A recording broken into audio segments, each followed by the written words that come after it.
Mr. Chairman, I rise in strong opposition to H.R. 4012, the Secret Science Reform Act of 2014, a short bill with a long list of problems. Now, I applaud the sponsor of the bill, Mr. Schweikert, the chairman of the Environment Subcommittee, for his goal on transparency. Transparency is something our constituents care about and deserve. But transparency is something we should accomplish through collaboration with and input from the scientific community.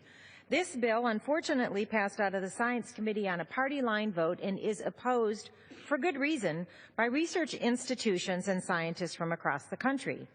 As a cornerstone of its regulatory process, the EPA relies on peer-reviewed science conducted by the brightest minds at our nation's universities and other research organizations.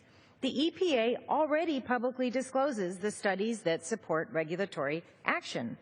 Large cohort studies like the American Cancer Society and Harvard 6 Cities studies, which made an association between air pollution and mortality, are vital to the agency as it pursues its mission of protecting public health.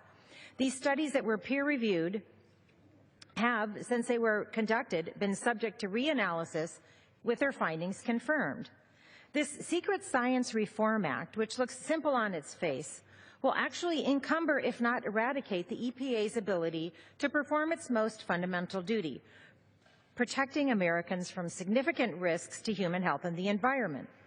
The EPA would only, under this bill, be able to rely on publicly available data and studies that are reproducible, making it virtually impossible to use many reports and other sources of scientific data.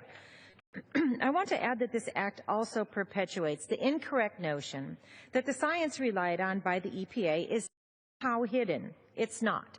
This misconception is based on conflating the meanings of secret and confidential. One thing should be made clear in this debate. None of the information used by the EPA is secret. Some information may be confidential if it includes, for example, the personal health information of millions of Americans who participated in a study about air quality.